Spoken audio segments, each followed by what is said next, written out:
Good morning, everybody. It is Dr. Vibe here, host and producer of the award-winning Dr. Vibe Show, the home of Epic Conversations, and I'm the host of Epic Conversations 2020, Best Podcast News Award winner, 2018 Innovation Award winner given out by the Canadian Ethnic Media Association. I also co-host and co-produce the only online show in the world for dads and fathers. It's sponsored by Dove Men Plus Care. And with that property, with that collaboration, reached out directly and indirectly since 2020 to over 300,000 fathers around the world with that team. So as always, say you're blessed, highly favored, a magnet for miracles, and a solution for someone's problem. Also, I am a featured content creator for the Fly Nubian Queen Network. Yes, that's what it's called. I was seeing about Fly Nubian Queen. Actually, today is Queen Latifah's birthday, by the way. 53 years old. I was going I'm going to think Queen Latifah when I'm sharing that.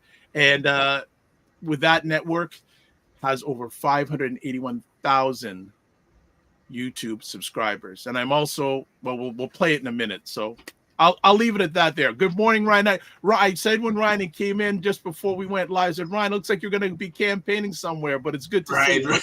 What's going on? Hey, good to see you as well, brother. Things are good. For those that don't know who I am, my name is Ryan Knight, one of the co-founders of the Afro-Caribbean Business Network. We support entrepreneurs of African and Caribbean heritage, really to figure out what stage the business is in and help them create a strategy to grow their companies exponentially. Also, an entrepreneur. I run a company called Detailing Nights. So we provide mobile, waterless car cleaning. So we go to people's houses, their offices, clean their cars on the spot without using water, and our plant-based, eco-friendly cleaning supplies. And yes, we have interviews happening today, so I had to step up. We're gonna be but the interview should have started 2 weeks ago when it was warmer. Well, it should have started in February. Yeah, there you go. Be ready to hit the ground, but spring, I feel like winter's sticking around ish. Yeah, of course. It's got another winter. The weather is, can't complain about this past winter. So yeah, man. All right. So before we go any further, we have a standard here on Monday mornings. Ryan knows what the standard is. Yes. This is the standard. The standard is this. This episode of the Morning Vibe is sponsored by the McMillan Group, providing mortgage solutions one client at a time since 1999. Buying, refinancing, or investing. Call them in Canada, 905-813-4354, US 904-586-5636. And also, let's take them off. And also, we also have to make sure we give them full rep. There's McMillan Group, phone numbers. Then you have toll free, have website, the McMillanGroupInc.com, and then email address, raycmcmillan@gmail.com. So what's been going on in your world? Last time I saw you, we were talking about the My Main Street grant, which brick and mortar businesses can get up to $20,000. And I'm noticing I'm spending a lot of my time convincing people that grants are still a thing. I feel our community is a bit dated. They feel, either I've applied before and I didn't get it, or other people, or I don't have time and it's too difficult. So we've actually helped close to 100 entrepreneurs get their applications in. So trying to make sure people don't miss the money just because they don't get their applications in. But one thing I noticed with people that run actual physical locations, they are so busy just running the shop every day. There you go. Especially the restaurants. They're like, sometimes it's like, oh, my son handles all paperwork, or, come back at 1 o'clock when I've shut down, like 1 a.m. Yeah. It's shut down. So yeah, it's interesting you're mentioning that, because you speak to a lot more entrepreneurs than I do, but I share with a number of them myself. And I always say, when you start being an entrepreneur, one of the first things you need to think is, Who can I get to help me? Where do I need help?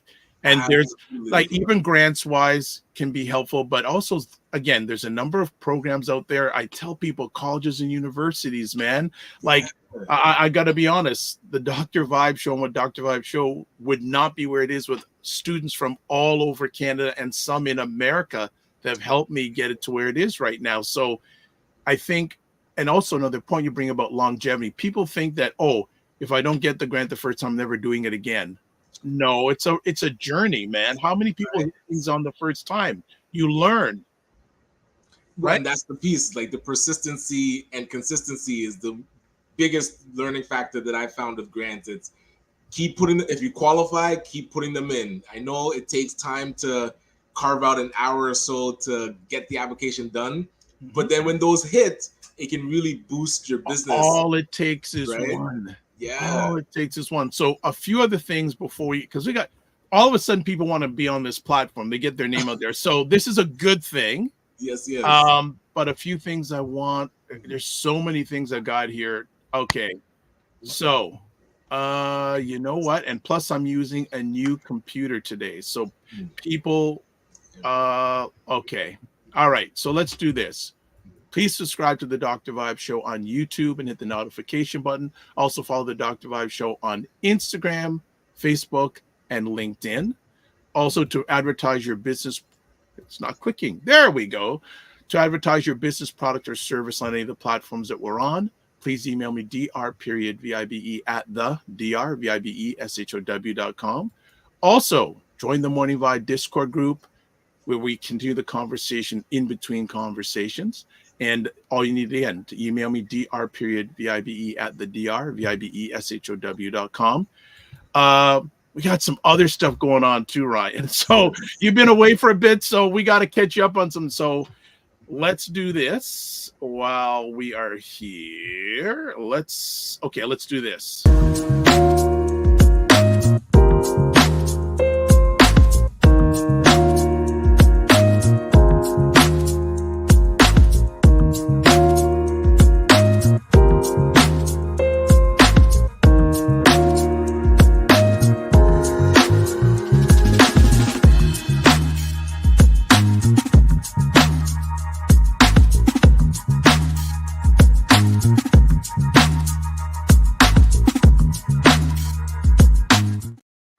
All right, and that is the upcoming launch. A week from today, from today, the Indie Soup TV network is launched, and that is being launched by our dear friend, Dr. Tachi from Fort Lauderdale, Florida.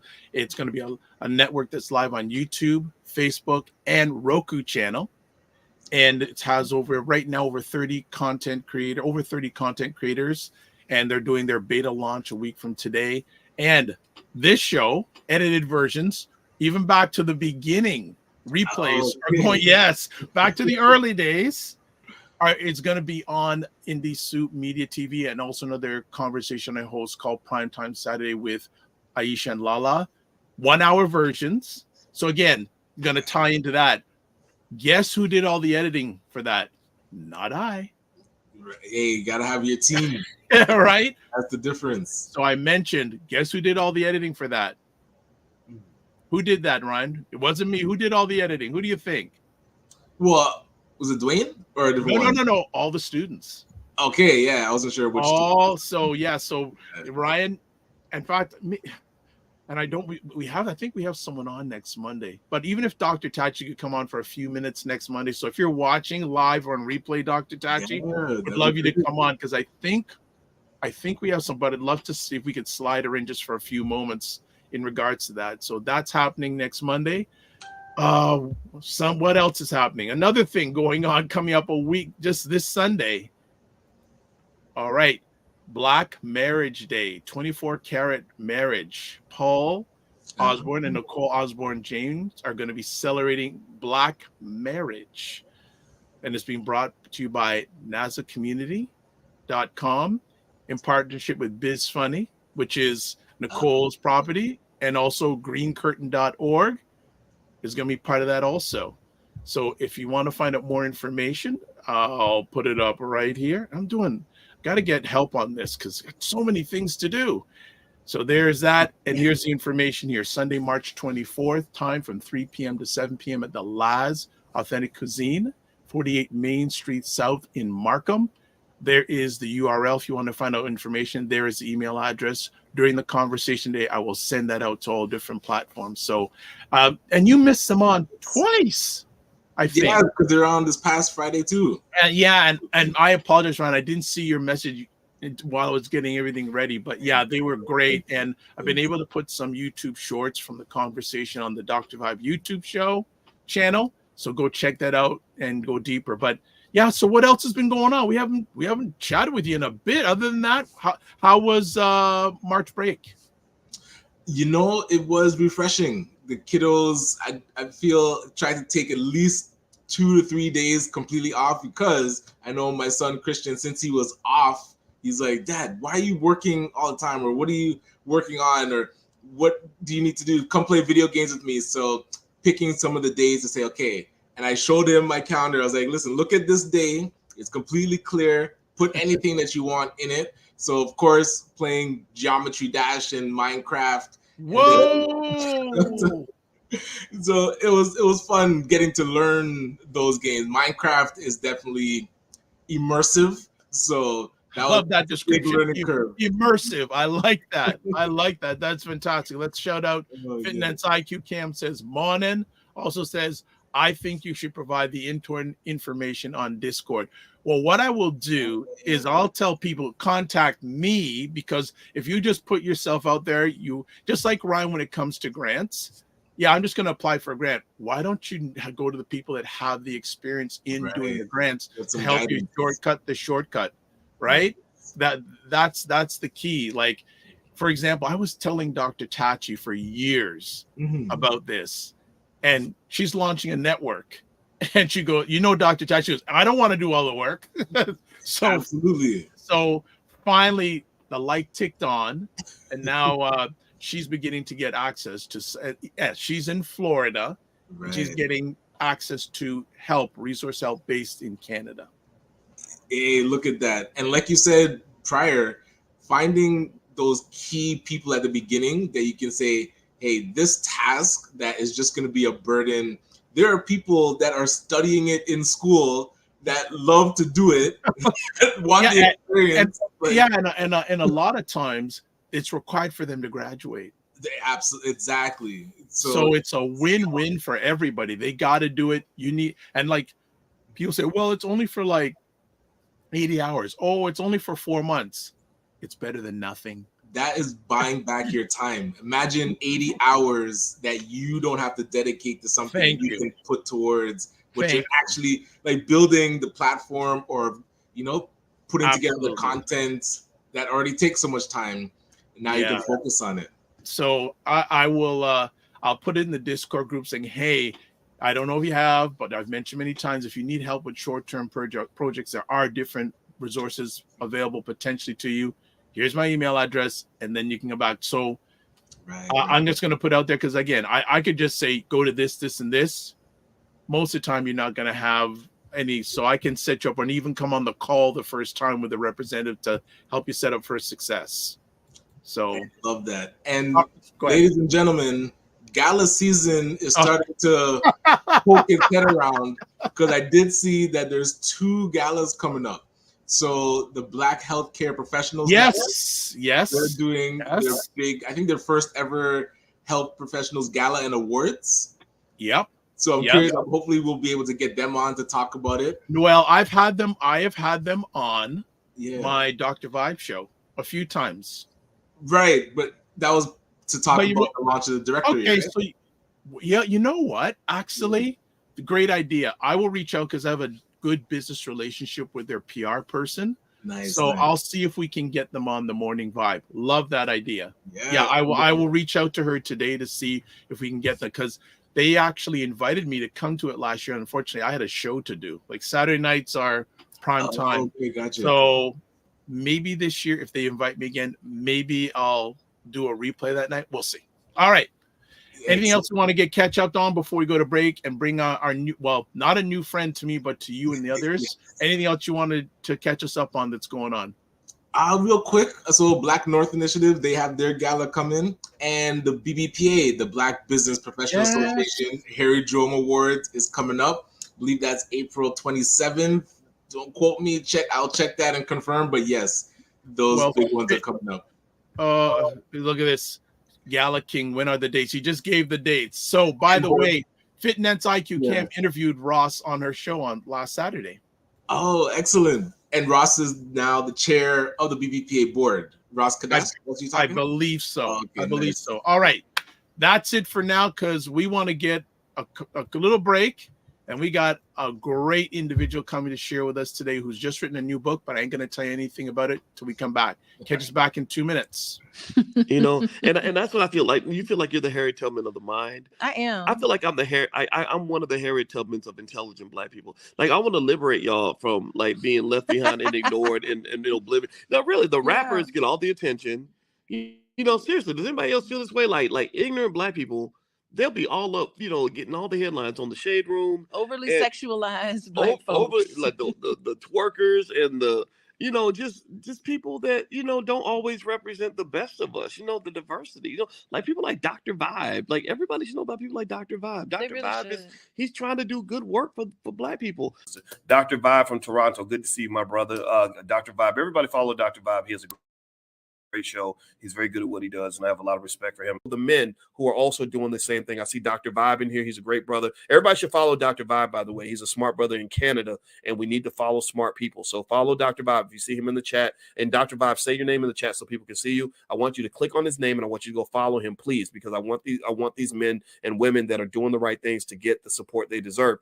Hey, Dr. Vibe, how you doing, brother? Again, like I always do, I gotta say everybody should go follow Dr. Vibe. He's got a great show. Dr. Vibe, I know Dr. Vibe's got a kingdom because I see your channel. I see you pouring into that every day. Everybody should follow Dr. Vibe, by the way. Look him up, Dr. Vibe, V-I-B-E. He's a great friend of me and my wife, and I love this guy. Okay, so let me hop into this. What's up, Dr. Vibe? How you doing? Everybody, if you see Dr. Vibe in the chat, everybody go follow the Dr. Vibe show. Dr. Vibe is a real smart brother and a good human being. I like the guy a lot, and he's very intelligent. And I think everyone should pay attention to what he's got going on. We got to shine the spotlight on the intelligent Black people out here that are really doing the good work. Don't just pay attention to the rappers and the celebrities. You know, a lot of these people are losers. Your true winners are your people in your community that are really having your back. You know, helping us to have stronger families and a stronger community. So Dr. Vibe is in that category. So you might see the Dr. Vibe show in this chat. If you see him, please go follow him. Okay. All right. So anyway.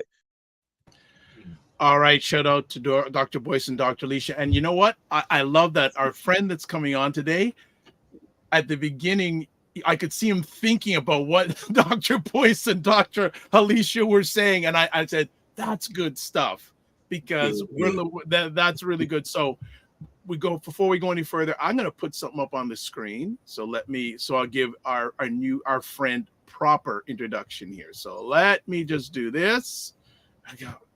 I need an intern to do the production of this show. It's getting too much these days. So here we go. All right, family. This is who we have today. Morgan Campbell is an award-winning journalist, currently a senior contributor at CBC Sports and a contributor to the New York Times. Yes, family, the New York Times. For over 18 years, he worked at the Toronto Star and established himself as one of Canada's finest sports writers. Well, you know what? I just want to say Canada's finest writers, not just sports writers, writers. Displaying both a range and depth of knowledge, finding original stories and telling them with flair and nuance. He covered sports as varied as boxing, baseball, and soccer. Morgan's best work highlighted where sport intersected with off-the-field issues like race, culture, politics, and business. Now, he's just written a book. You know what? And I'm not giving him justice because let me get this out of, you know what? I'm going to do something. I'm not giving him true justice because there's our logos in there. So let me get this thing out of the way. Okay. That's better. That's better. Give man full respect. Yes. So his debut memoir, My Fighting Family, Borders and Bloodlines and the Battles That Made Us, is an incredible journey or incredible history of his family's multi-generational battles, a hilarious coming-of-age story, and powerful reckoning with what it means to be Black in Canada when you have strong American roots. So This is the proper representation that Morgan Campbell deserves. And let's bring him to the stage, Mr. Morgan Campbell. What is up, bro? That's me. Man, I'm good. How are you guys doing? Excellent. We're doing outstanding. How are you this morning? Fantastic. Man, it's good. And like Dr. Vibe, you know, I've been on the show before. Ryan has, for all these years, there's only been a face in my LinkedIn feed. So good to see that he actually exists. I thought he was like an AI bot, but no, he's a real person. This is awesome. This is great. And thank you for that. And pleasure to meet you. Yes. So Morgan, before we get into the book and all that, share a little bit of your background to our family, because we know each other a little bit, but the family here doesn't know a lot about you. So please share.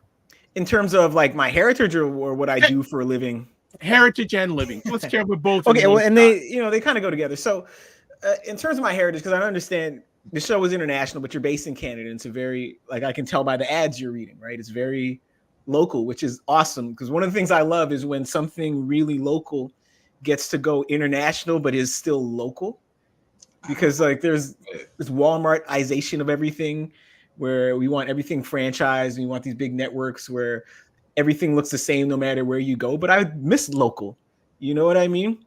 And one of the things that I miss about like satellite radio is great, Heart and Soul on Sirius XM, awesome, but I miss WBLK from Buffalo, WGCI in Chicago, like because there's something, they're very similar, but there's something very local about each of them. So that's what I appreciate about this show. It goes across borders, but it's still very Toronto, which is awesome. Anyway, yeah. So the best way I can put it is this: I was born and raised in Toronto. My parents are from Chicago, and the question I get from a lot of Black Canadians in Toronto, you know, because most of their parents are from the Caribbean, is, well, where was your family from before Chicago? I got 4 grandparents. 2 of them are from Chicago. Wow. Yeah. 2 of them are from down south. I'm like, okay, well then where were they from before Arkansas and Mississippi and South Carolina and Texas? I'm like, that's where they were from. Wow. Well, where are they from before that? Same place. Where are they from before that? Same place. So a lot of Caribbean Canadians have a hard time understanding that I am like, my family is African American in the traditional sort of mainstream sense, but we are. There's not a lot of us here in Toronto, but there are some of us, and I'm really fascinated with the things that draw us across the border. Mm-hmm. So even if you're a Jamaican in New York, you might wind up in Toronto, because if you were Jamaican, you got family in a lot of places, often Toronto, often London, wherever. So that's what draws you across the border. But if you're Black and American in like Pittsburgh, you probably don't have any cousins in Canada. So what's drawing you to Canada? And so with my family, my grandfather was a musician, jazz musician in Chicago, you know, and as a musician, you wind up going all over the place. And he got booked in Toronto a couple of times. Was really reluctant to come here the first time, but my grandmother talked him into it. And then when he came, it took like one day. He's like, yo, I love this place. This is 1966. So this was like around this time, like late winter, early spring, 1966. And by the summertime, my grandfather, my grandmother, and my youngest uncle had all moved here. And then there were other kids, they were older. So my parents moved here a couple years later. They moved here in 1969. And then they started having kids. So that's how I got here. So I said all that to say this. Yeah, I'm a dual citizen. I'm Canadian and American, Black on both sides of the border. You know, and that's a lot of what my book explores, is that, you know, there are similarities and differences. And there are, again, there's universal, but there's also very local.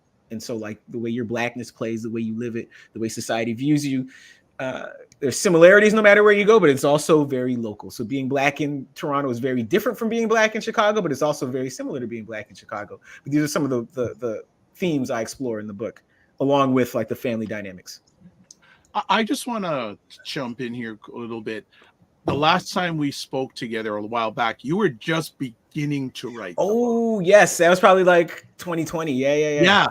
Gotcha. How was the book writing process different than writing an article piece process? 2 big ways. Like one, just the book is a lot longer. 2, as a deadline journalist, like Like when I cover baseball, for example, so I'll choose the two farthest ends of the extreme, right?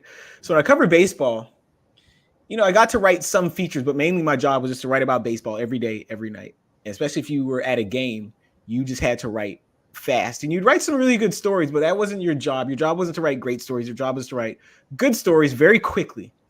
And so in those situations, like, you never got writer's block, because there's no such thing as writer's block, because you have an assignment, you have a deadline. Writer's block is a luxury for people that have time, and so that's what I would do, and it's fun. It keeps your name out there. It's not, I'm not going to say it's not hard, but you do it enough, it becomes like a reflex.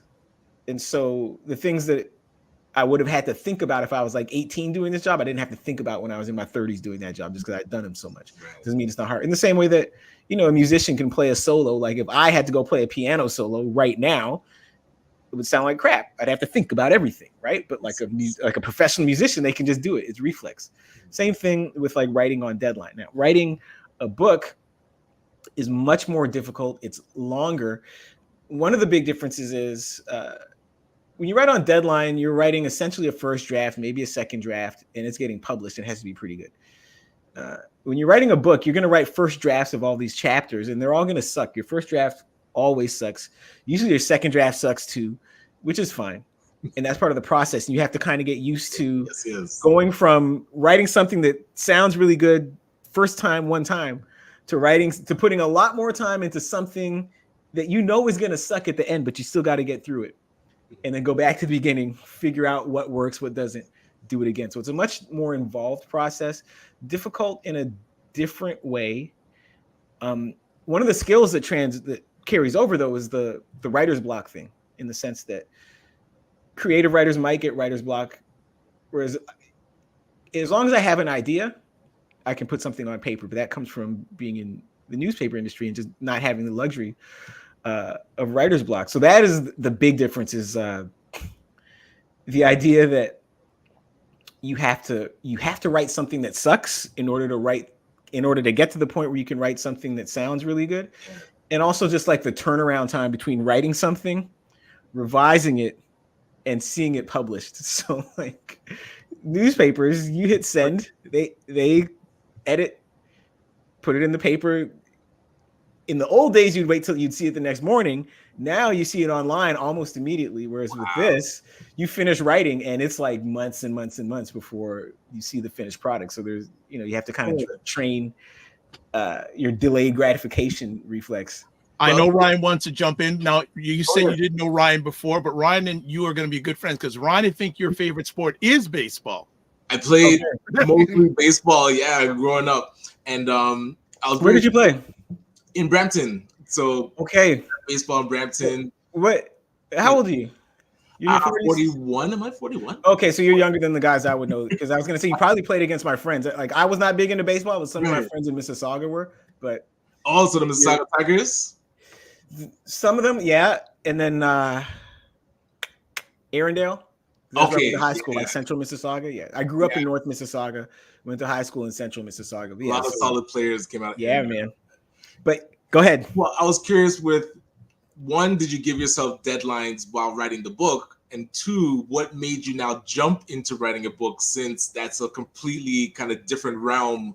So I was curious, what was the spark that made you want to write the book? I'll answer your second question first. You might have to re-ask me the first question, because I'll forget. Yeah, no worries. So what made me want to write the book was a couple of things. One, just in terms of like what I was doing professionally. I'd hit this glass ceiling at the Toronto Star. The kinds of bigger stories that I wanted to be able to do, like they didn't have budget to do. The kind of promotion I wanted from reporter to columnist, they just weren't inclined to give me. And every year was an excuse about, oh, we wish we could promote you. We understand you could be a great columnist, but we can't promote you because of XYZ. And I turn around and they're hiring someone else for the same job above me. I'm like, wow, right. Okay. So there's only so many times that was going to happen before I had to make a move, either that or just settle for something that was, paid pretty well, but was unfulfilling and kind of left like a lot of what I thought I could do unexplored. So I wanted to test a different type of storytelling, tell a different type of story. And this ties into Dr. Vibe's question. You know, the difference between being a newspaper columnist and a memoir writer. Like a newspaper columnist, your job is to know the answers, to have the answers, be really confident about why you think what you think and why you know what you know, and why you interpret these facts this way. But you got to have the answers. When you're writing a memoir, it's about the search for the answers. So Interesting. It's not as a columnist, you're kind of bulletproof. As a memoirist, you're very vulnerable. And that's a big gear you got to shift mentally. It's a different skill set. You know, it's something I had to learn through the process. But, you know, part of it too is from the standpoint of like stories that are out there. And this is for anyone, whether you're a writer, an entrepreneur, someone with ideas, right? There's something that you wish existed doesn't exist. You go create it. Yes, yes. So for me, when we write about like the Black Canadian experience, there's a lot of, you know, obviously a lot of Underground Railroad stories, Nova Scotia stories, and a lot of like stories about either the people that moved here from the Caribbean in the 60s and 70s or their children, like people my age, your age, right? But like not a ton of stories about people like me. Like there's not a lot of us, obviously Black Americans in Canada whose parents moved here in the 50s, 60s, 70s, etc. But there are some of us. And I've seen, because I seek out those stories, I see them. But I was like, well, you know what? My story counts too. And I come from some really interesting people. And I have like characters in my life that if I had written them in a novel, people would be like, that character is too far-fetched. That person can't exist. Right, yeah. Right?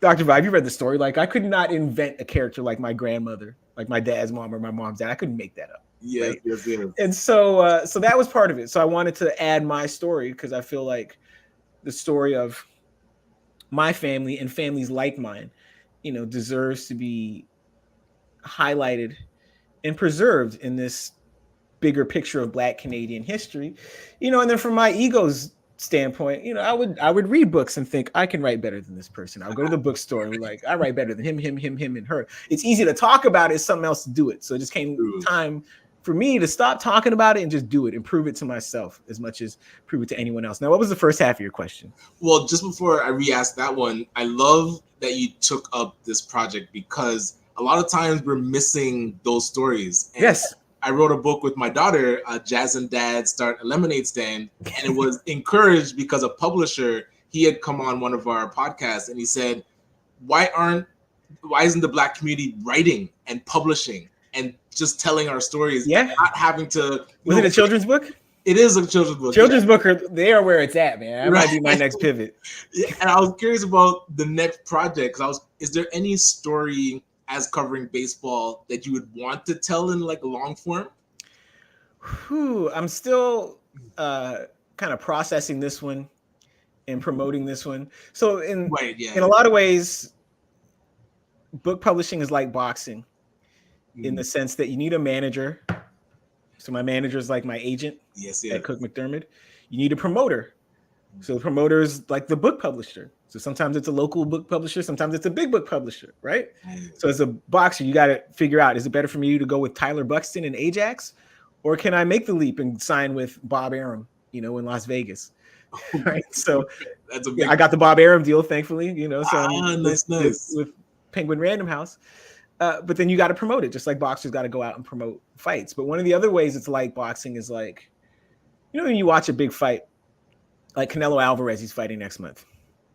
And the minute he finishes that fight, assuming he wins, right? He knocks out Jaime Munguia or beats him by decision. He will still be sweating from the fight he just finished, still holding an ice pack on his swollen eye. And they'll be like, who do you want to fight next? And he'll be like, I don't know. I just finished the fight. But the thing is, too, fans get mad when you don't have someone in mind. When a boxer's like, right, you know what? I just need to take a vacation. Yes. Talk to my manager. This is normal stuff. Take a vacation, talk to my manager, talk to my promoter, figure out what's next. You say that, fans jump down your throat. You coward. You coward. Right? Oh, you ducking the who we want you to fight. Yeah. So for me, I'm still in the I'm like the guy that's like the bell has just rung. They've just announced the decision. Okay, I won. Perfect. Who do you want to fight next? Man, I don't know. Take a vacation, go see the doctor, talk to my manager, talk to my promoter. I have some ideas. I would love to write it like a story that's all about boxing. But this is also a business, and so there's also is pressure to write something that you think is going to sell. Yeah, and I don't know if a boxing story would sell. I would have a lot of fun writing it, and project. Yeah, I could make a really compelling story. Yeah. But if you sell 14 copies, then your publisher's like, "What do you do?" Well, I'm sorry. The first question was, did you give yourself deadlines? You have deadlines, but this is also the reality of writing when you have. How old is my daughter back then? Like a year old. And it was also during the pandemic, so there was no daycare. Gotcha. And I have my wife, she writes, she does a lot of different things professionally. Can I just interrupt? Can you tell our audience who your wife is? My wife is Perdita Felician, this hurdler. Yes. You can see her at the front of that. Yeah. That's her. Yes. So she's super busy too. So like, it wasn't like I could just say to my wife, all right, there's no daycare because it's summer of 2020. So you just watch the baby 9 to 5 every day while I get this book done. Like that was not tenable, So in a world where I had more control over my time, I probably could have finished this in 8 months if I had been able to treat it like a 9 to 5 job. But that's just not practical. Right. And so, pro tip for all the aspiring authors: if you manage to get sign with a good sized publisher that gives you a decent sized advance, the only thing that advance is for is to bribe your family to stay out of your hair while you do the book. And it probably won't be one time. It might be just like a week at a time, That's how I wound up doing mine. Was like, I would try to wake up really early in the mornings and do it. And that worked for a while. But like most of it, I would take a week and say, I'm going away for a week, especially during the pandemic because hotels were cheap. Going away for a week, and I'm just going to work on this thing 10 hours a day for a week and then see what happens from there. And that's when I got big chunks of it done. So like the deadlines matter, but it's also normal to like blow a deadline unless you are, if you are the type of author that sells so many books that you make a comfortable living off of writing. Like if I was Stephen King, that I could hit deadlines because my advances are so big. My bills are paid anyway, so I can devote all this time. But for everyone else who's like juggling a bunch of things, yes, you have deadlines, but you often wind up blowing past them. Yeah. Okay, so we're talking sharing with Morgan Campbell about his first book. This one here, My Fighting Family. There you go. Borders and Bloodlines and Battles That Made Us. I have some business questions, but I'm going to put them to the side. I want to talk about a few things that I read. And I said to Morgan before, there could be about 40. We could spend the whole day. Yes. But family, pick up this book because for many of you, there's so many things that you can relate to. Okay. From The Quiet Storm, from BLK. Well, I'll give your audience a quick, the quickest synopsis I can give it. The book is about growing up Black and American in Canada, in a family whose two halves do not get along. Yeah. Okay. So you think about each of those details I laid out, they're all ground zero for a lot of conflicts, like being Black and American, conflict there. Being Black in Canada, conflict there because most of the people are white. Being Black American in Canada, there's conflict there because most of the other Black people you come across are not going to be Black American. They're going to be from the Caribbean or these days more so, increasingly from Africa, but they're all going to look at you a little bit funny. What are you doing here, right? That's ground zero for a lot of conflict. And then my mom's family, my dad's family from the 30s back in Chicago did not get along, and that feud just follows the families across decades and across borders. And so that's what the book is about. And then how all that stuff kind of leads to me and the effect all those conflicts have on me and the sense I try to make of all these conflicts. So that's there you go. Synopsis of the book. Hayden has a question about something. We'll get to that later because of sports question. But I want to talk about, and it's great. Nice segue. Yes. About conflict. I'm going to bring up two that come up in the book. Yep. Mr. Maloney, Birth of a Nation. That comes up a lot from people that read the book. Go ahead. And well, I want you to set up because a lot of people may not know about Birth of a Nation. Okay. So, long story short, I grew up. I went to high school here in Mississauga. Well, not. I live in Ajax now, but I grew up and went to high school in Mississauga, Ontario. Went to the Woodland School, which is right in the middle of Mississauga, and they had like a, in those days they called it an enhanced learning program. So people that did really well on standardized tests, you got put into the nerd program, and there you went, and you could go to the Woodlands. And so, I was a indifferent, lackluster student, but I did do well on standardized tests, so I got bumped up into the nerd program with all these like hard studying kids. So I was the fish out of water because those kids liked to study and I did not. Anyway,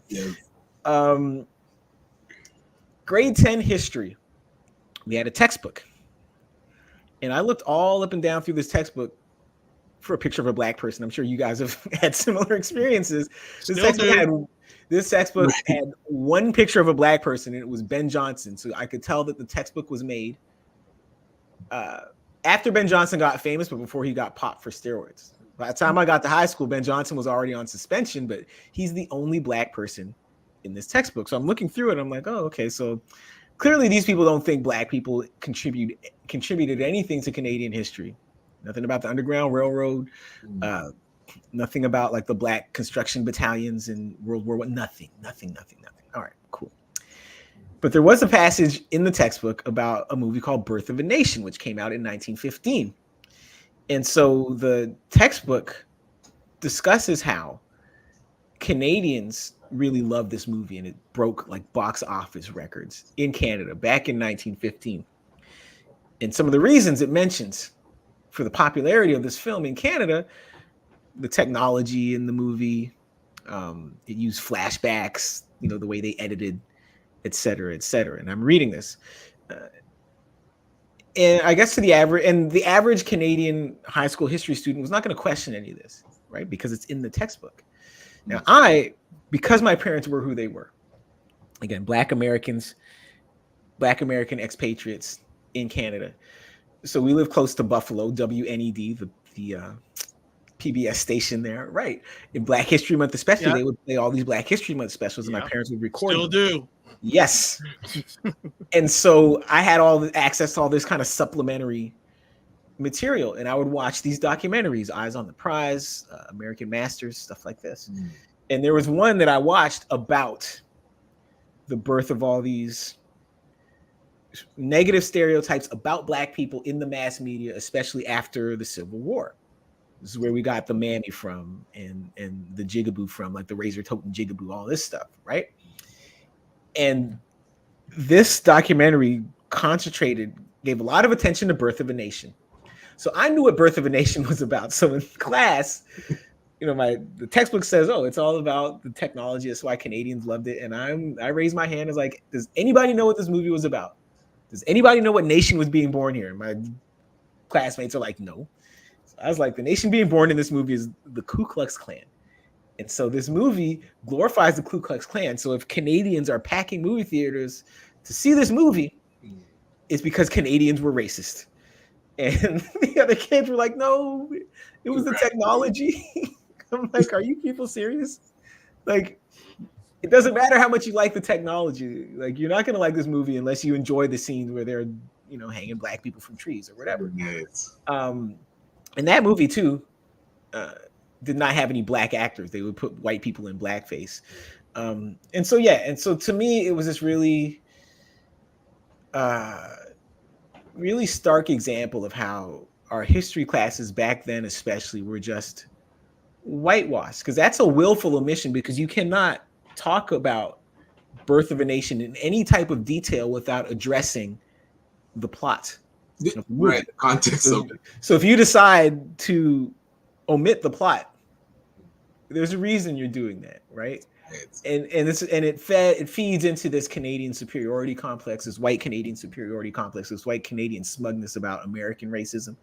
And because Canada is the country on the other side of the border from the country that has the high profile race problem, Canada casts itself as this country that's not racist, which, talk to anybody who's not white, whose family has been here for a lot of generations, See what they tell you. They'll tell you something different. Canada's very much like the person that smokes a pack a day, and they look at their next door neighbor that smokes 2 packs a day and say, "Oh man, well, you're gonna get emphysema." Well, Yeah, and the person has cancer already, talking about other people. yes, exactly. So that was the Birth of a Nation Yeah. episode. I also want to talk about some people in the book. Mhm. Patrick, Kevin, and Leighton. Yes. Which one is okay? Yes. Yeah. So Patrick and Kevin, basically, I had to use a lot of fake names in the book. My family, we all use real names. The people that I liked, or who like were just good at sports or whatever, and wound up like their government names out there. So I just kept their government names. Mm-hmm. Like the R&B singer Ray Robinson. Yes. You know, he's in the book because he was one of my high school football teammates. His government name's Rayon Henry, right? That guy was a phenomenal athlete. But anyway, yes, Patrick, Kevin, Leighton, and Leon. Let's go. Leon's a whole. I want to talk. Okay. About Leon, but I wanted to highlight on the Patrick, Kevin, and Leighton. How close are you guys, and what was their relationship with you like? How was that for you? Me and Patrick and Kevin are still very close. Leighton, I like Leighton. That's the other thing, because you get in these fights in high school, and some people you beef with forever, and other people you just kind of whatever. Mm-hmm. So like Leighton's cool. Like we're not tight, but I see him, I say what's up. You know, we're cool. Yeah. Okay. Like his role in that fight, I didn't really take personally. He was just supporting his friend. You know. So let's talk about Leon. Yes. Because you cover so much boxing and go, okay, all right. So I'm going, was this your first match? With him, yes. Yeah, the first and only one. Yeah. Well, so with your family, doing the research, yeah, are there any aha moments that came up when you dug into the background of your family, or were these things you grew up with, but doing the research, did you say, wow, I didn't know that, or I didn't know about that? A lot of it was stuff I grew up with, and then some of these things were just stuff I unearthed. I'll give you an example. I'll give you 2 examples. You know, a lot of it revolves around my grandfather, my mom's dad. He was the one that's a musician, really strong personality, really strong character, but also sort of a petty tyrant, troublemaker, grudge holder, you know? And he's in the middle of a lot of these family fights. And if they don't involve him at first, he jumps in because he has this thing where he has to be the center of attention, you know? There you go. And I'm not going to give you guys all the context for this because I want the people that haven't read it, I want them curious. Yes. So I want them to read it. But you want to give them a tease. There's a passage in the book. My mom's family is still in Chicago. My mom's probably 12 years old, where a mob enforcer offers to kill my grandparents' next door neighbors. Right? And so when my grandfather would tell this story, he would just kind of focus on the punchline, which is the point where the guy makes the offer to kill the neighbors, right? And when he would describe the mob enforcer, he didn't describe the guy in much detail. He would just describe him as a guy, just a mob guy, right? Mm-hmm. So when I was writing this book, I ran the story back by my mom. My mom was like, no, that was not just a mob guy. That was Marshall Caifano. If you Google Marshall Caifano, he wasn't just a mob guy. He was like sort of the premier mob enforcer in Chicago at that time. This little tiny guy is 5 feet tall, but extremely violent, right? And a long rap sheet, a long high body count, right? And so when you think about it that way, it changes the story, brings a lot more life to the story. Again, for my grandfather, for whatever, and I think he just felt like people our age wouldn't care about that detail. All we wanted was the punchline. But it's the difference between saying my next door neighbor plays some professional hockey and saying my next door neighbor is Austin Matthews. You see what I'm saying? This is the level of mob enforcer we're talking about. Jeez. Right? And so when my mom told me that, it made a lot more sense. And it just brought the story to life. And 2, there's a point where my grandfather shows me this picture of his father back in Marshall, Texas, and their kids, and they have just built a schoolhouse right? So it's all these boys and a teacher in this schoolhouse that they have just built. And he shows me this picture. He's like, that's your great grandfather. And the guy next to him is Scott Joplin's nephew. Now, Scott Joplin was probably the first American pop star. He played piano. He wrote The Entertainer, Maple Leaf Rag. There was a black theater company in Toronto recently that put on an opera called Tremonisha. Scott Joplin wrote that. So for like turn of the 20th century America, he was tremendously famous. Oh yeah. Right. Mm-hmm. And here he is. He's the nephew of my great grandfather's. Sorry, he's the uncle of my great grandfather's best friend. And so Scott Joplin's great nephew was like the best man at my grandparents' wedding. But the thing was, my grandfather told that to me. He was like in his 90s. I ran that by my mom. She was like, I have never heard this. You see what I'm saying? So my grandpa had like, because he's a bit of a contrarian, so he would have all these stories that were fascinating because he's a musician. He himself was not famous, but he was around a lot of famous people. Right. But if you asked him to tell you a story, he'd be like, no, just because he's a contrarian. But if you wanted some attention, you'd be like, hey, I got this cool story. Yes, and so, but that detail about growing up around the Joplins made some other stories about my grandfather's upbringing make a lot more sense. So he's a guy that was learning to play piano as a 10-year-old while his sister was graduating high school. Mm-hmm. So my aunt wants to go to junior college. This is the 1930s in Chicago. There's not a lot of opportunities for black women. But she's like, if I can get to junior college, I can get a degree, I can become a librarian. Otherwise, what are my choices? Like, I become a domestic, I clean hotels, whatever it is. But their parents were like, well, we can't afford junior college and piano lessons. Most of us would be like, all right, pay for junior college. My great grandparents are like, nope, we're paying for piano lessons. Edith, big sister, you can go work for the white people.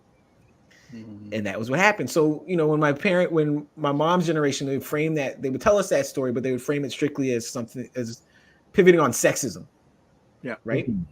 But now that I think about it, and it was a sexist decision to make, but I also think about the fact that these guys grew up with the Joplins. So now, again, this is like your best friend's uncle now is LeBron James. Right, the guy. So now you're thinking about, what can happen if my son plays basketball? Right. Well, wait a minute. It's not just a hobby. He might become a superstar. So now that decision is still very sexist, it's not a decision any of us would make, but now I can have a better idea of what motivated it because they grew up so close to somebody, 1 degree of separation away from somebody who had made history, made a fortune playing piano. So like, why would they not think their son could do the same thing? It's very much like sports parents think today. Hope that answers your question, Dr. Absolutely. No, great storytelling, Ryan. Definitely. Well, I was curious, is there anything that you unearthed that didn't make the book that was something that, a story that you loved, but just didn't fit the storyline? I mean, people would ask, like sometimes people have been like, Morgan, you put all your family's dirty laundry out there. Like, no, I didn't. Right. And again, especially as my mom's dad and my dad's mom are concerned, like they were just always up to something in terms of like messing with people, starting fights, making existing fights worse, all this. Like I could have written and what I didn't want this book to be was just, a listing of grievances because I wanted to tell a story that other people could take something from, So I put a couple of them like at the end of the story in the acknowledgments because there was a point where my grandfather had been drafted into the army for World War II. He's about to go to basic training, but he's not a fighter, my grandpa, like an actual, with guns and stuff. And so he would always tell the story about, man, it was so lucky that just as I was getting ready to get on the troop train, I was crossing the street to go into the train station and a taxi cab ran over my foot. So I couldn't go to basic training. They had to send me home, and I got 2 months off. And when they brought me back, they put me in an office because I knew how to type. Okay. And, but my mom is like, that was not a coincidence. Right. He knew that one way or another, he was not going to basic training. So as he saw this cab coming, he stepped off the curb. Come on. Broken foot. Yes. There you go. And so there's stuff like that, or like my dad's mom was like, I had my son in the hospital. I couldn't afford the bill, so when it was time to leave, I just wrapped him up in blankets and smuggled him out of the hospital. Wow. Yes. Stuff like this that didn't really fit Yeah. the narrative of the book, the narrative structure, but Oh man. they're worth telling. Another line in the book that I really found, and especially knowing a little bit about you, I want you to expand on. It's on page 106. It says, compromising to keep the peace even when you know you're right. Yeah, that was from the Birth of a Nation day in class. But knowing a little bit I know about you, and you're very passionate. How does that apply to Morgan today? Well, one, in the context of like discussing Black history in a Canadian history class, and back then especially Canadian history just meant white history, and I could have argued with those people the entire day and they were never going to get it. And so what wound up happening was the teacher came up with a compromise and said, well, maybe the movie goers were racist, but we can't discount, the role technology played in popularizing this film in Canada, which is a compromise. And we hear this all the time. There's two sides to the story, and the truth is in the middle. And the truth is not always in the middle. Often the truth is the truth. Often the truth is, even if there are elements to both sides in the truth is often closer to one side than it is to the other. If you ask any sober, rational thinker about what made that movie so popular, right? If we want to do like percentage contributions to the popularity of that movie, it was not 50% technology and 50% racism. Right. 80-20 racism at minimum. Right. But to keep the class moving, I had to compromise. So in that sense, it's a negative. But, like in the context of relationships, marriage, you wind up doing the same thing. Although it's less often you knowing you're right than you just thinking you're right. It's two very different things. But, you got to compromise to keep the peace and keep the thing moving. Because, like, all right, so let me dig in and win this fight. All right, so you won the fight, but what did it cost? Was that fight worth winning? And that's one of the themes that runs through the book, again. Because people ask me about the title, and I'm like, well, yeah, on the one level, it's about the fights we get into with each other, but it's also about, like, really counting the cost of those fights. Right. And the process of learning which fights are worth having, which fights you should walk away from, and what things are really worth fighting for. And so I hope that answers your question. No, it absolutely does. Ryan, I got some more, but I know Ryan has some things he wanted me to ask. Go ahead, Ryan. No, it just makes a lot of sense. Even with the book cover, family is the biggest word. And yes, we all have fights, but it's the family that, and people say you're stuck with, but really, it's the only people that you can fight toe to toe, and they're still going to be there tomorrow. Yes, for the most part, yes. Well, when you read my book, you'll see that some people. Yes. Because when you read my book, you'll see like what you said. There are some people in my family that think like that and are able to put the feud aside. They understand that there are some things bigger than the feud. There are other people in the family that are like, the feud is number one. Nothing is more important than the feud. Not even basic human dignity. You ask me to starve or choose the feud, I will starve because I ain't giving up the feud. But it depends on the person. It gives people their life, though. It's the thing that they attach meaning to. Yeah. Like, without this, then I have nothing to talk about. Or it's like, well, especially as like my mom's dad and my dad's mom got older, like they retired. Yeah. These fights were just something to do. That's what You know what I mean? Because they weren't working anymore. Yeah, beef. Let's have beef. Beef. Yeah. Some beef, right? So we got some comments from the audience here. Moreland Allen says, is the book on Audible yet? The book is on Audible. So if you are busy, a lot of us are on the run all the time. So you can download it on Audible. I am actually the audiobook narrator. Nice. I was going to ask that. Yeah. So for a couple of reasons. One, again, for you aspiring authors, you make more money because whoever narrates the book, they got to pay. So it might as well be you, right? If you are somebody that can read with feeling, read smoothly, because some authors just sound boring when they talk, so they got to get an actor. Yes. But if you can actually read, if you got a personality, go ahead and do it, because they're gonna have to pay somebody. It might as well be you, and it's just easier from a scheduling standpoint. Because if they had hired an actor, then they would have had to, because there's a director and there's editors, but then they also would have had to schedule with an actor, and if the actor's not busy until 2 years from now, well, then what are you gonna do? Wow. Whereas with the author, you can just build it right into your schedule. And then with my book, I was having sort of the flip side of the problem that like Andre DeGrasse was having with his audiobook, in the sense that Andre was not the sprinter, Andre DeGrasse. Yeah. Andre was not the narrator, and the publisher had to find an actor, and they kept getting these American actors, and Andre and his especially his manager was like, but this guy's Canadian. Right.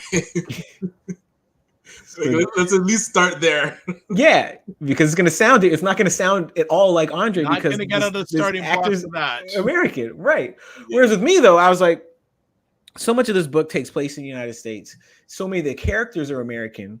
What I don't want is somebody who cannot do the accents, right? Yes. And like a lot of Caribbean Canadians, God bless you guys, y'all my cousins, brothers, whatever.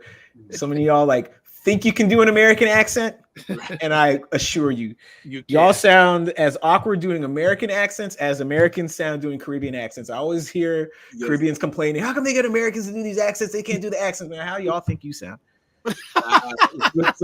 Like, yes, that's a two-way street. All right. That's like good. Idris Elba does but he's from England, and his family I think is from Sierra Leone. He does a very good American accent.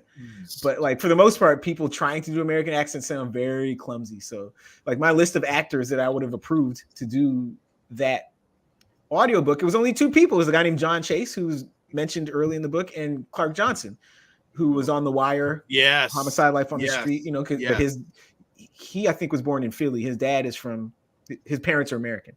Right.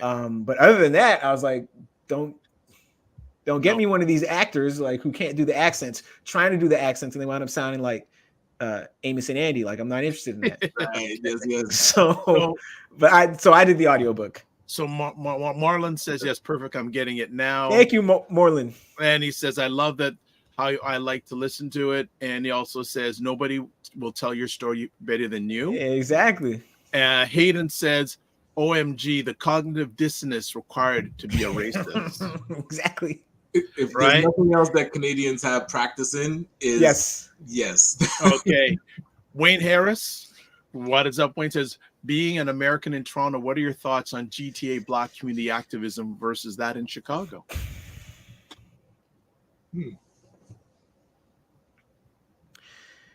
Good question. And I don't know that I come to it from that angle. Only because like I grew up out in the suburbs in Mississauga. And so when I was growing up, like one of the police shootings I remember, and you guys probably remember, Dr. Vibe, you might remember this, the Lester Donaldson shooting, right? But that was something that happened in the city, and that was when like people like Dudley Laws first popped up on my radar, but I was probably like 11 or 12 when that happened. But that was still also like a very downtown Toronto, in the city type phenomenon to me. We didn't get as much of that in Mississauga, at least not at my age. And one of the things my mom had always had a hard time wrapping her head around, but this is because she grew up in Chicago, is that, if she'd grown up in New York, it would be different, or Miami. But to the extent that my mom would meet Jamaicans in Chicago, like in the 50s, can I swear on this show? They didn't fuck with rank and file black people. Do you see what I'm saying? Especially if white people were around. They were like, I look black, but I'm Jamaican. I'm special. I'm exotic. Right? Obviously in New York, it was something completely different. right? You go ask Marcus Garvey if he fucks with black people. Hell yeah, right? I am the Pan-Africanist, right? But the ones she would meet in Chicago, like they made a point of keeping their distance from regular rank and file American black people until like sort of post civil rights movement. Then they were like, oh, we want to join the team now, right? So to my mom, it was very strange to see like Jamaicans kind of like setting the tempo for what it meant to be black in a given area, because the ones she grew up with, like, y'all did not want to hang out with us. Y'all thought y'all were better than us. And so like when Dudley Laws would hit the screen, she'd be like, well, what do you know? But this was just her way of thinking, because that's, again, if she'd grown up in New York, it would be very different, because she'd be like, oh yeah, it's a multicultural black community, but nobody's really here saying I look black, but I'm not black, you know. But in Chicago, because there are a lot fewer non-American black people, you could play that game. But one of the things I also took from that was here in Toronto, where being African American makes you different from other black people, I am not going to play that card, especially to impress white people. Oh, I look like them, but I'm not them. Treat me different. Treat me better. Right? Like, Wayne has a great follow-up question. He goes, you know what I'm saying? As a Mississauga man now married to a Pickering woman, do you fight over which city has the best oxtail or other things? Okay, speaking of, remember we were talking about compromise before? Yeah. So when we were getting married, like, I'm from Mississauga. She's from Pickering. Now her family lives in Ajax. They're like, all right, we got to compromise on a place to live. Compromise was I moved to Ajax. There's your compromise. That's meeting in the middle when you're married. My wife is very, very attached. Do you guys want to hear a story? Bring it. Bring it. I've never told this story in public before, Okay. but because I know there's a lot of Caribbean Canadians listening, Yes. you guys will get this story. All right. So my wife, and again, for people just joining the conversation, my background is not Caribbean. Okay, my family is from the United States. Yeah. As many generations back as you can count. Before that, we were from Africa. We were a Black American family. So my wife sends me to a restaurant called Yardies to get some food. I know. Okay. And so my wife, she's like,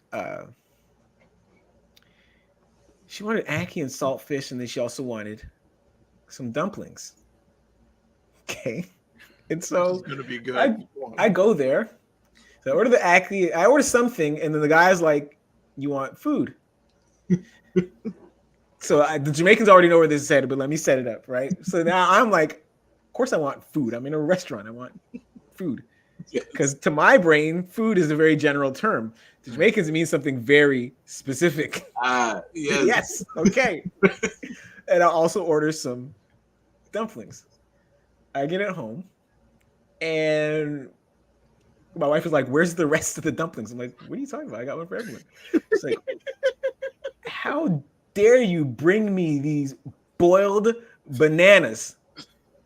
What am I supposed to do with this? I was like, Yes. the guy asked me if I wanted food, and she's like, Ryan, yeah. Ryan doesn't happen much. Ryan's crying. Listen, I would say I'm born in Canada, Yeah. and my parents are Jamaican. That same scenario Yes. totally threw me off, because I'm watching people ahead of me order ackee and saltfish and food. I'm like, Yeah. what are you talking about? Thank you. Like, All right. So what next time, what does that come with? yes. Okay, perfect. I got an actual Jamaican now that can go defend me to my West Indian in-laws, because they think I'm crazy for not realizing that food means something specific. Like, how was I supposed to know that like food was specific and not general? Morgan, But how did you come up with the title? My Fighting Family was originally just the title of a chapter, and I didn't have a title for the book. And then my agent was like, here, bump My Fighting Family up to the front of the book. We'll make it the title. And then she also came up with the subtitle, The Borders and Bloodlines and the Battles That Made Us. But that's how we came up with it. Because like the first full, there's a prologue, and then the first full chapter is about, I just get right into it about my grandparents How much and the of a all-out challenge- brawls. Pardon me? How much of a challenge, if any, was it selling this idea to your publisher? No, that was easy for a couple of reasons. One is just the concept, fits in with a lot of books that are already out there, but is also very different, you know, and that's what publishers love. Like they want something that's unique, but like not too different from what's already proven, you know? So they like that. And then two, one of the people making decisions on this was a guy named Scott Sellers, he wears a lot of hats at Penguin Random House. One of them is head of marketing, but we also used to work out at the same gym. So when I quit my job at the Star, and I was on Twitter tweeting about how I was quitting my job at the Star, he was DMing me about, hey, well, what are you thinking about doing? Let's meet up and talk about some ideas. And I was already playing with these ideas. So we met up for coffee and I laid it out to him. He's like, perfect, get me a proposal in 3 weeks. And that's how it went. Which is to say that so much of even this industry, it helps to be very good, but it's more helpful just to know people. Yeah. Which is in that way, it's just like any other industry. But you built up track record. I mean, yeah, and it's also different too. That so like because I was a journalist for so long, and I still am a journalist, because I worked at the Star for so long, you know, people in even the publishing industry, like they knew who I was. So I wasn't just some stranger. So now if I was like an engineer coming to them with this story, they'd be like, cool, but who are you? Yeah, I don't know you're any good. Who do you know? Yeah, you know what I mean? Yeah. But like the publishing people to this, you know, they know the newspaper people. They're not the same business, but they're similar. So they all know each other. So now here I come. They know I can write. They know that I know what a deadline is like. They know I can I'm not going to burden the editors with like pages and pages of like horrific writing that you got to tear down and rebuild. Right. So all of those things help. But yeah, knowing the right people always helps too. What I want to see if you remember this moment, holding the first copy of the book in your hands. So what happened was my editor, Jordan Ginsburg, he mailed it to me, and copy 0 is still in this house somewhere. But the other thing that happens is you get copy 0. Yeah. And then they send you a box full of books. So then it's like a shell game because they all look the same. And you don't know which one is which. So copy 0 is in here somewhere. Yes. I don't know that I could identify it anymore, but yeah, it's a special feeling, right? Because it's something you worked on for so long. It's just been an idea, you know, and it's been words on a computer screen. Something very different to see it in real life and hold it in your hands. So true. I love the book because, again, I think before we went live, there's so much relatability no matter what side of the border you're on. Yes. That's one of the things I love unique. And let's be honest, in our families, people who look like us, conflict is there. Mm-hmm. Well, two things. One, you know, some of the feedback I get from people that have read the book, regardless of what their cultural background is my family is nothing like your family because we're not coming from where you're coming from, but my family is exactly like your family. And a lot of people can relate to, you know, having like an overbearing grandparent. You know, one of the lessons in it for me is to like really make sure I keep checking myself as I get older, because I don't want to turn into what my grandparents were, what my mom's dad was, what my dad's mom was. You know, people demand tribute, demand to be the center of attention all the time, and are willing to obliterate relationships just to feel like they're right, just to feel like they're on top, just to feel like they're still the center of attention. All that stuff's not worth it to me. Even my mom has said to me, like, this is not in the book, and my mom has said to me, if you catch me acting like my dad acts, tell me. Right. Tell me to shut up, or like the old folks say, you tell me to straighten up and fly right. You know, you got to put me in a home, but don't let me treat you like my dad treats, you know, his kids and his grandkids, who he just views as his underlings. You know, And so that's one of the things I learned in this process.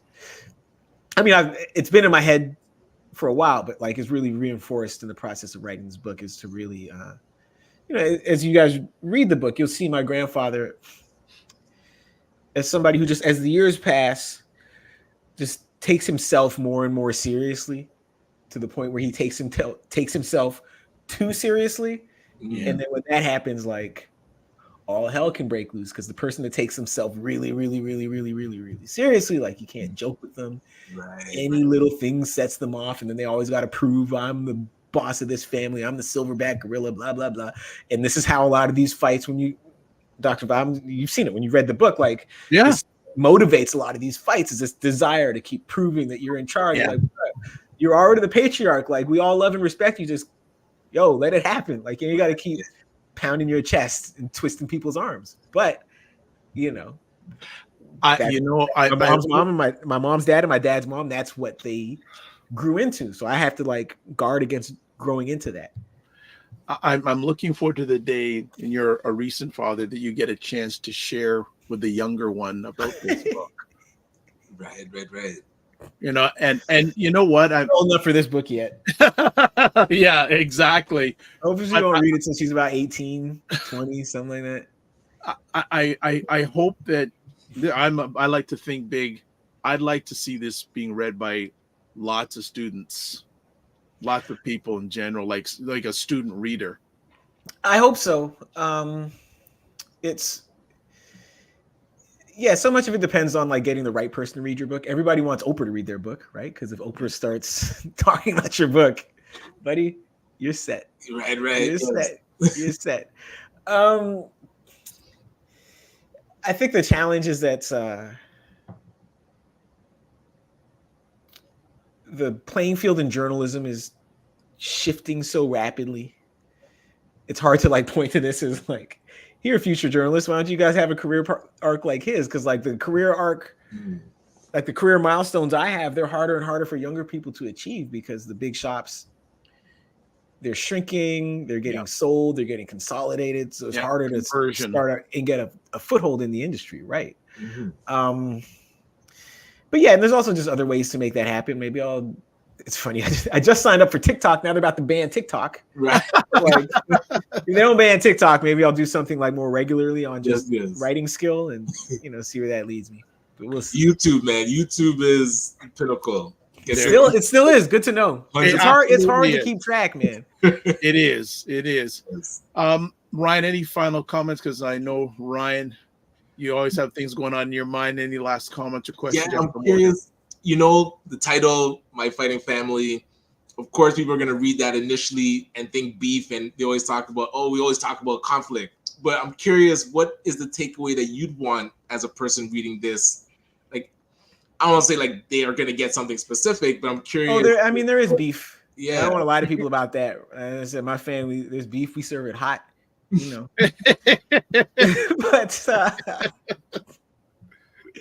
there's a lot of takeaways. And one,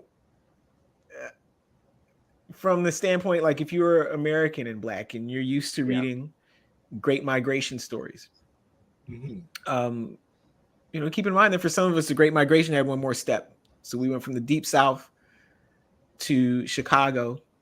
And for a lot of people, the Great Migration story ends in Chicago. Some people that went like from Chicago further north, Milwaukee, Minneapolis, etc. And some of us went further north and across the border. And so you can read this story as a Great Migration story, or you can read it as a Canadian immigration story. Because again, we think of Black immigrants to Canada. We think of people coming from like a long way away. We think of people coming from overseas.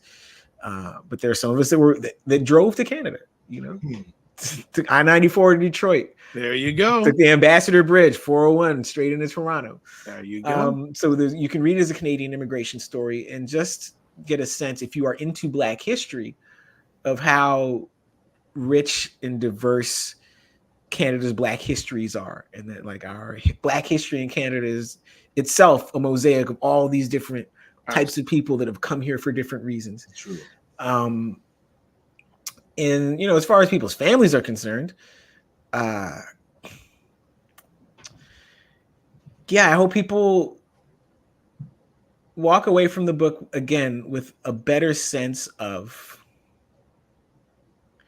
what things are worth fighting for, which fights are worth walking away from, and the idea that like no matter how important you think a fight is, there's something that's more important. I like that. And again, there are people in my family that understand that, and the people who don't understand it. Which one of those people, when you finish the book, like which one of these people would you rather be? Would you rather be my mom, or would you rather be my grandpa, or rather be, my Granny Mary? Two people who again put the feud ahead of everything, Is that how you want to live? Is that how you want to deal, with your relatives? So those are, I think, the big things, as well as, again, if you grew up in Toronto when I did, a lot of it, I just wanted it to be like a period piece for people that grew up in the 80s and 90s around Toronto. Just going to read it and be like, oh, the Power Move show on CKLN. I remember that. Yeah. WBLK, Hooker and Dawn, DJ Hooker and Dawn. Dawn, yes. At the top 8 at 8 on WBLK. I remember that. The Quiet Storm. I remember that. Different World. Arsenio Hall show on CFMT. I remember that. When you put the CFMT, I went, now you're talking. So I also wanted it to be, a walk down memory lane for people who grew up when I grew up, Yeah, I love it. All those things. Yeah, well, before we let you go, Hayden, one of the family, I've held back. Yes, Ali or Jack Johnson, who's the GOAT?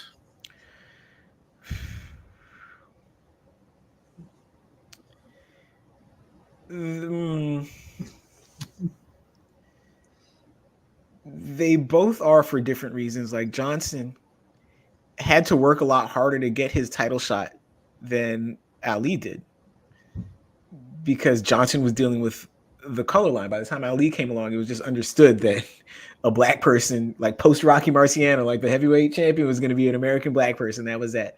But like Jack Johnson had to literally chase Tommy Burns from North America to England to Australia to get this title shot. Interesting thing about Jack Johnson, to bring it back to Canada. Do you guys know what the first thing Jack Johnson did once he won the heavyweight title? Is he redrew the color line. Right? Interesting. So there was a guy from Weymouth, Nova Scotia, named Sam Langford. Look up Sam Langford. Black guy. Mostly fought out of Boston. So he and Jack Johnson had fought when they were both on their way up. Jack Johnson won. Jack Johnson wins the title. Sam Langford's like, where's my rematch? And Jack Johnson essentially says, there is no rematch because I'm the black champion. And I'm paraphrasing here, but this is the idea. He's like, I'm the champion. I'm black. There is no money in me fighting other black people. Wow. The money is in me, but it's true, beating up on the white guys. Because everybody. So Jack Johnson, his title reign is what birthed the phrase Great White Hope. Because after Jack Johnson wins the title, like these promoters, they just start beating the bushes for any big white guy that they think can knock off Jack Johnson. So Jack Johnson gets rich. Like, yeah, he can go back to fighting the black guys, whatever. And also, like promoters, they were not eager, and boxing organizing bodies were not eager to see the heavyweight title just stay within the black community. Right. So Jack Johnson's like, hey, there's no money in a Sam Langford rematch. And so I'm not going to fight you, Sam Langford. You can go back, fight for the world color title. And Jack Johnson goes and knocks out this long succession of Great White Hopes. But that's where we get the phrase in English, Great White Hope, was from Jack Johnson. And Ali, like, the difference with Ali, and I think people forget this because we're so used to Ali being the greatest. You go back and read contemporary accounts of the Ali Liston fight leading up to that Liston fight. Most people thought Liston was going to kick the shit out of Muhammad Ali. Mm-hmm. Yeah. Because here's Liston, this muscular, scowling ex-convict who had just knocked Floyd Patterson into next week 2 times in a row. Mm-hmm. Mm-hmm. And it's funny because when we think about boxing, we have like ideas about what boxers should be, and it blinds us to the reality. Mm-hmm. So here's Liston. He's 6'1". He's about 208, something like this. I could probably look up what the actual weights were for that fight. But here's Ali. He is 6'3" and significantly faster than Liston. But like the thinking heading into that fight was that Liston was just too strong. Mm. And that fight starts, Ali is just too fast. Liston can't touch him, right? Which an objective observer watching these two guys leading into this fight should have been able to see. But we were so wrapped up in this idea of what boxers should be. Here's Liston. He's mean. He's tough. Ex-con. Here's Ali. Yeah, he's an Olympic gold medalist, but whatever. He's sort of a upper working class family. He hasn't had the rough life that Liston has had, blah, blah, blah, blah. He's pretty. He talks a lot. There's no way. But boxing is a fight, but it's also a sport. It's an athletic contest. And Ali was just so much. It is obvious to us now. But back then, it was not obvious to people, right? To the point that, and I'm off on a tangent here, but like you guys, the more your audience interacts with me, the more you'll learn I'm a boxing nerd and I'm prone to these tangents. Go read a book called Blood Brothers by Randy Roberts, who has a Jack Johnson biography, and Johnny Smith. So it's all about the relationship between Malcolm X and Muhammad Ali. Wow. And one of the things you learn is that even going into this fight, Muhammad Ali is essentially already a member of the Nation of Islam. Mm-hmm. Tight with Malcolm X. Malcolm X is falling out with Elijah Muhammad at this point. But like Elijah Muhammad and like the greater Nation of Islam, they are feeding Ali with a long spoon. They are reluctant to claim him in public because going into this fight, they think Liston is going to knock him out. And they don't want to embrace him in public because they think he's going to lose. And they don't want to be associated with a loser.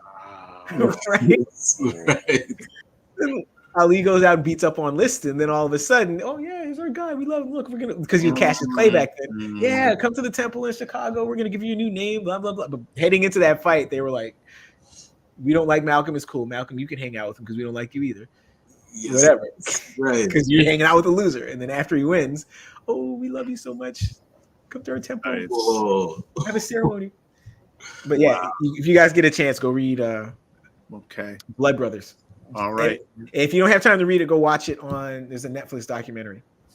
Marlon has become a big fan. Your boxing book would sell. Write it. I'll buy it just by how you're comparing. Marlon, buy 10,000 copies and we're in business. But he also says, I just bought your book on Audible and we'll start listing today. I appreciate it. Leave that 5-star review. We got to show the algorithm what's what. You know how it goes. Love that. Well, Morgan, look, I want to say thank you for everything you have done, are doing, and will be doing. Hey, family. Whether it's I like holding and reading. This is what I do. Holding and reading. Thank you so much. Is the best place for people to interact with you right now Instagram? Yeah, Instagram. I'm still on Twitter. Not as much. I thought I would have phased Twitter out completely by now, but no. Okay. I'm still there. Instagram is good. And Threads, because that's Instagram's cousin. Yeah. I'm there. LinkedIn, I'm there. Yeah. I'm not on Facebook anymore because I got hacked a couple years ago, and Facebook they were so unhelpful. Mm-hmm. I was just like, I'm just going to delete the account because you guys are not helping me.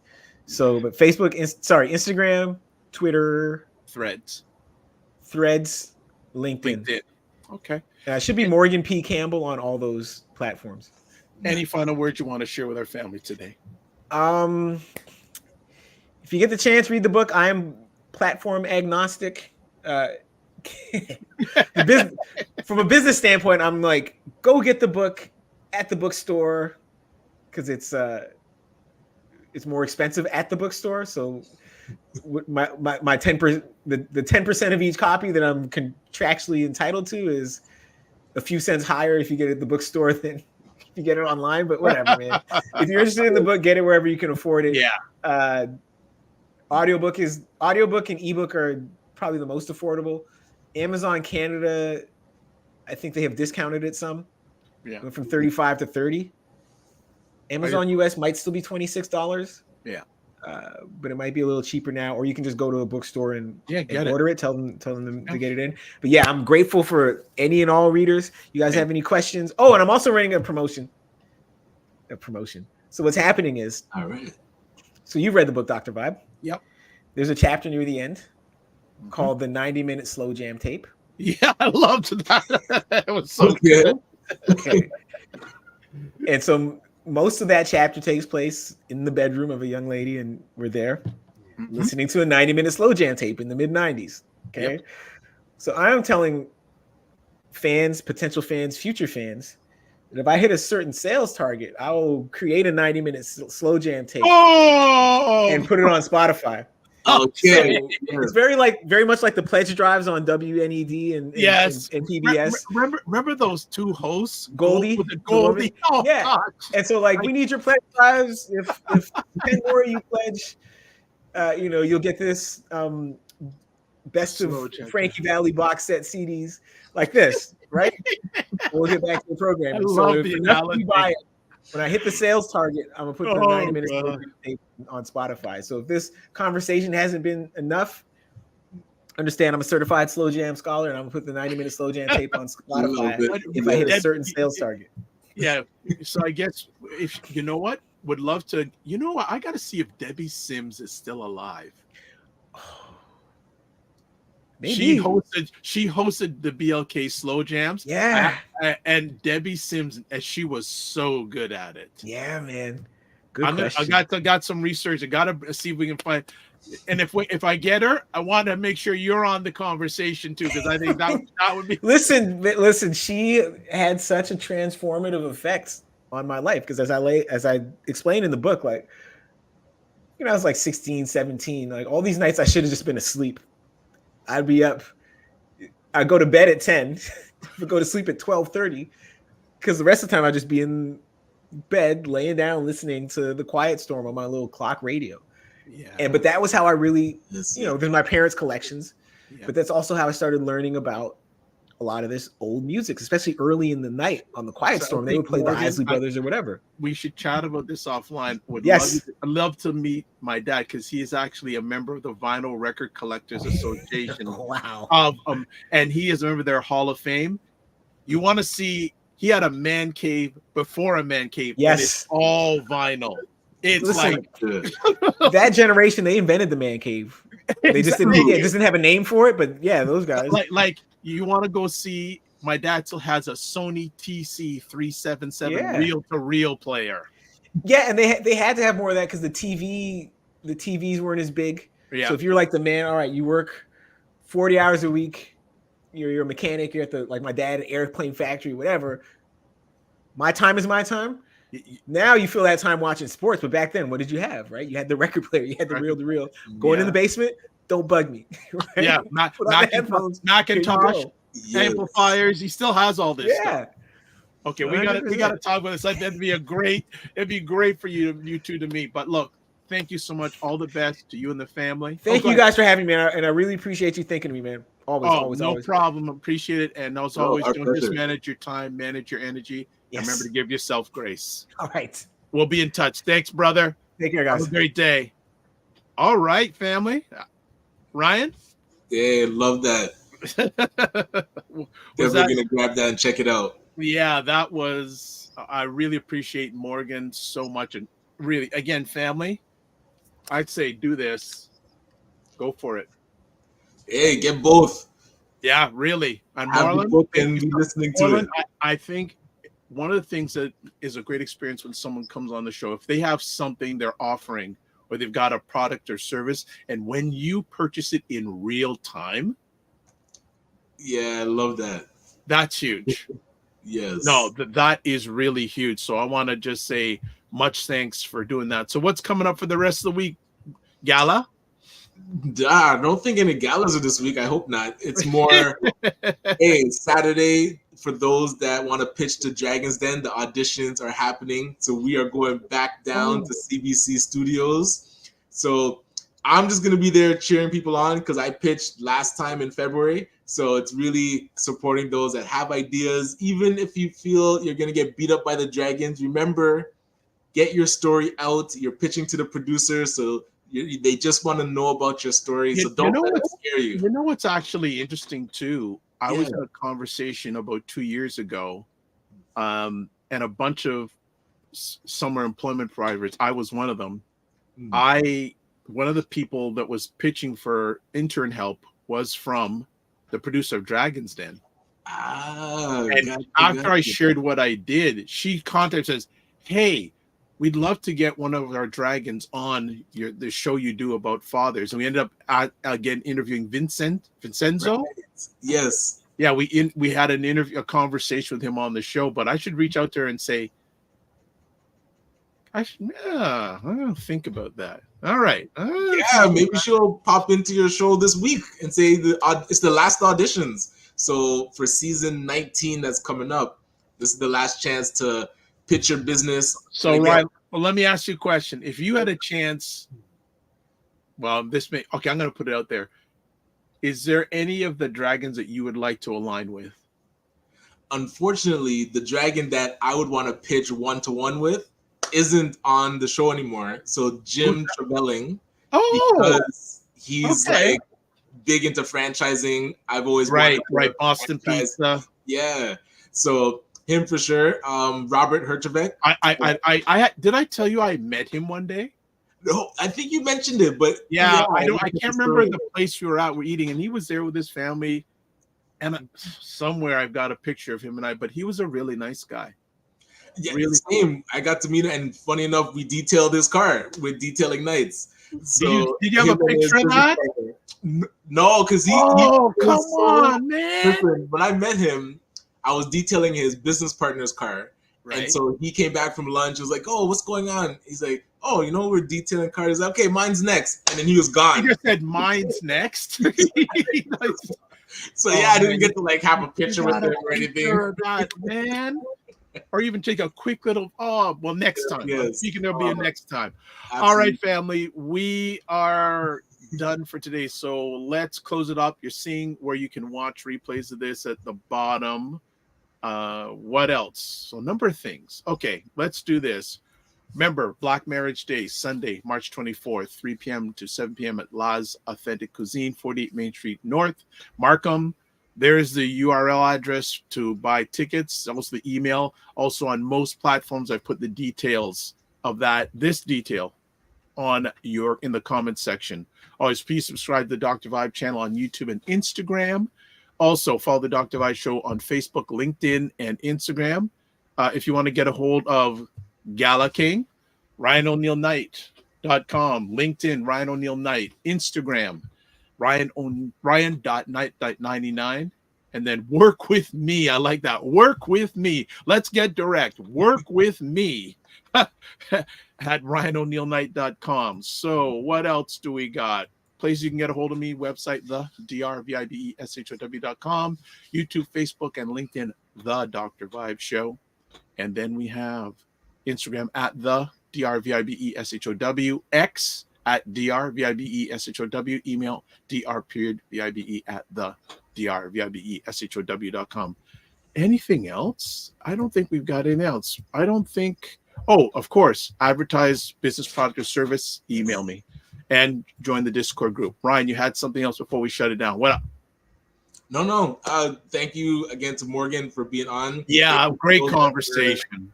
Here, great, engaging. And remember, before you leave, help us with the algorithm. Yes, help us with the algorithm. And as I said, people, definitely follow me on YouTube. I'm posting almost every day YouTube shorts from previous conversations, and they're getting some good reaction.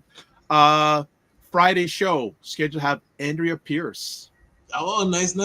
From Black Entrepreneurship Knowledge Hub? Yes, in Ottawa, who's very involved in the African Canadian community. She is scheduled to be on. So looking forward to that. And that's it. So as always, live your life as a dream. If you can dream it, you can make it. Sometimes you have to get small to get stronger. Block assumptions, then aim bigger, aim better, aim higher, aim wider. Love, faith, respect.